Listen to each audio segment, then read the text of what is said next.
Patrick Mahomes and the Kansas City Chiefs just had one of the greatest playoff runs in NFL history. After beating the San Francisco 49ers in Super Bowl 58, Mahomes, Kelce, and Andy Reid won their third Super Bowl and all put themselves in GOAT conversations for their respective positions. And Patrick Mahomes and the Kansas City Chiefs have broken the hearts of NFL fans all across America once again.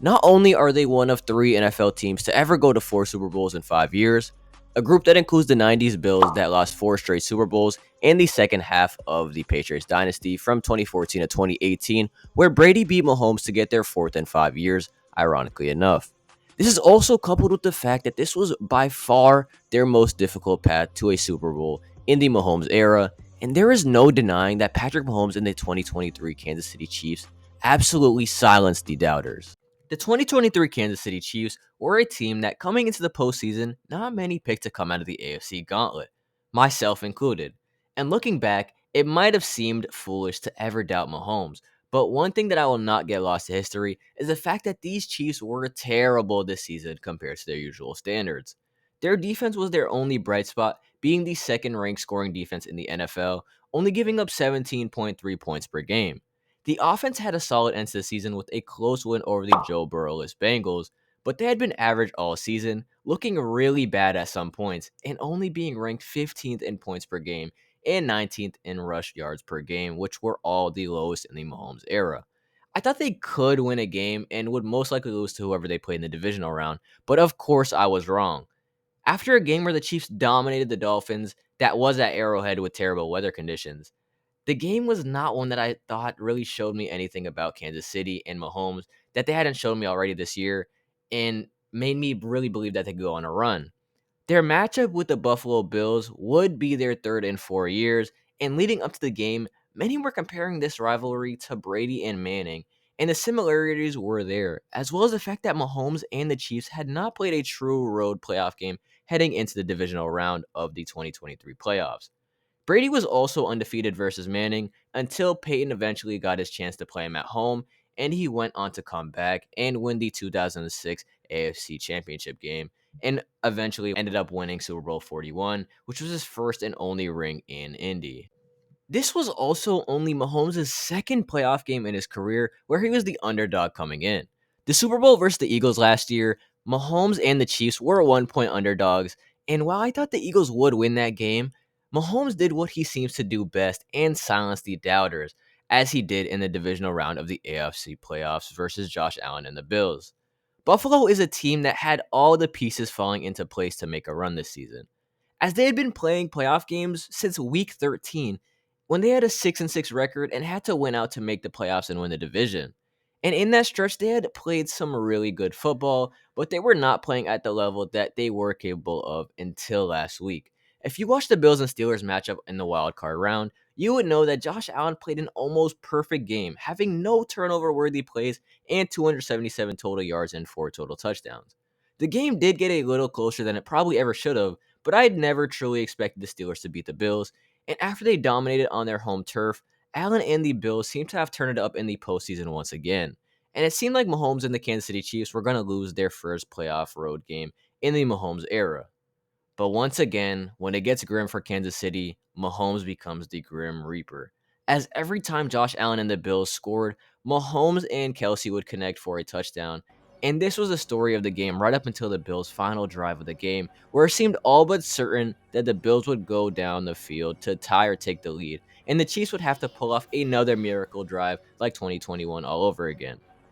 After deciding to kick a field goal from 44 yards out on 4th and 9, Tyler Bass missed wide right, and the Chiefs run out the clock to send them to their 6th AFC Championship game in a row with a chance to go to the 4th Super Bowl in the Mahomes era.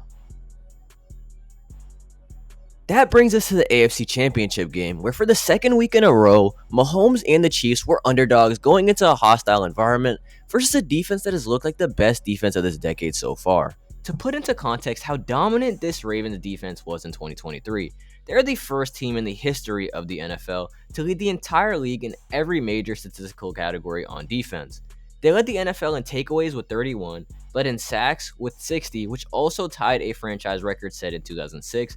and they had the fewest points allowed in the NFL only giving up 16.5 points per game.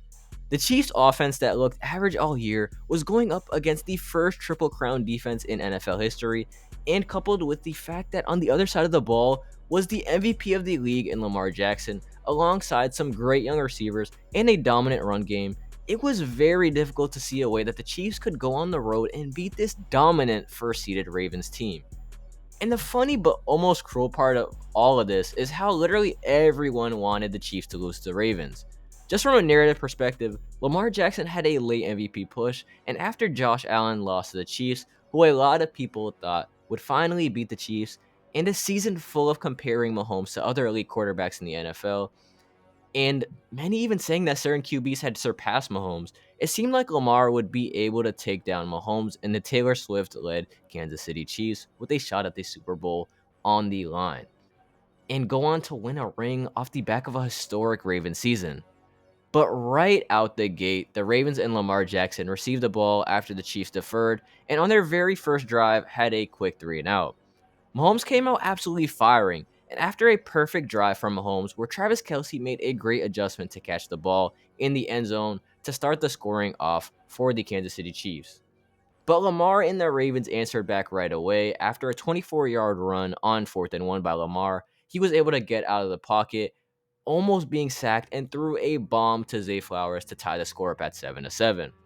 The Chiefs came back once again, and after converting a few third downs, including a great catch by Travis Kelce on 3rd down to keep the drive alive before a short Isaiah Pacheco touchdown run,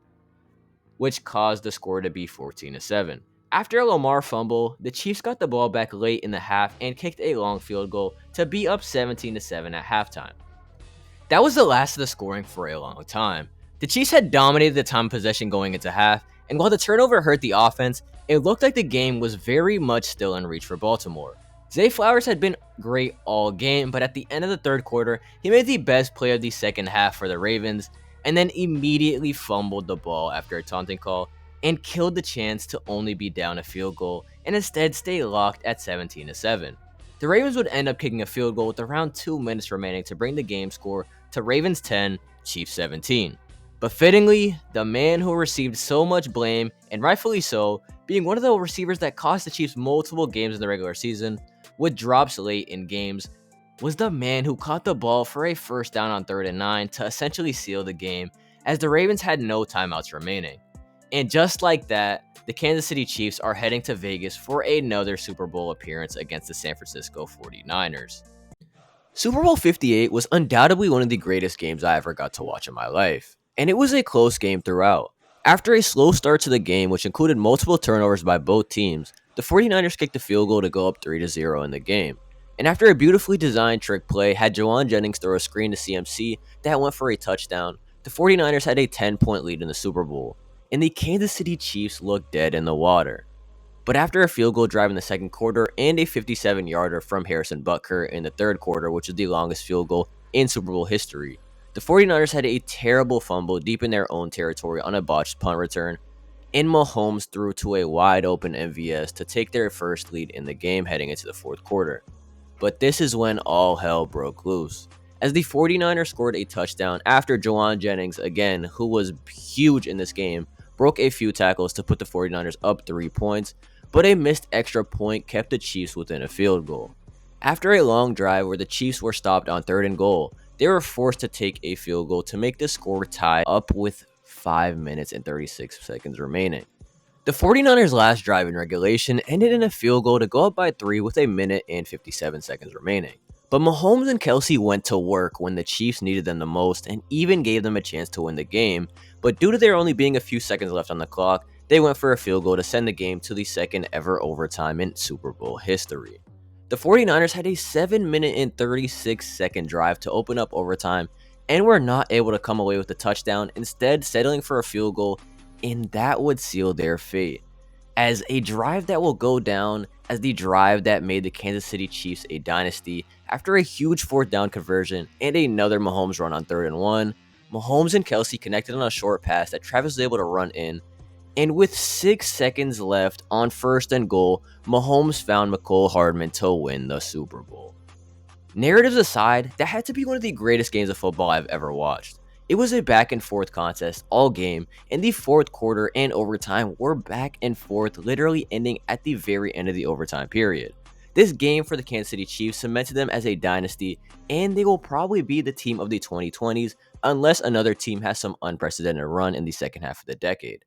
Mahomes, Kelce, and Reid will all be argued as the greatest of all time for their respective positions, and I'm sure many will make the case for Kelce as the GOAT tight end, especially after breaking multiple postseason records this year and winning his third Super Bowl. Mahomes and Reid are still chasing Bill Belichick and Tom Brady, and I'm unsure if they will ever be able to get 6 or 7 rings, but with Mahomes only being 28 and already having all the success, nothing is off the table. The 49ers, on the other hand, are going to be looking back at this game and Super Bowl 54 as missed opportunities up by 10 points in both games, but at the end of the day, Mahomes did everything he could to win those games, and the Chiefs are now an NFL dynasty.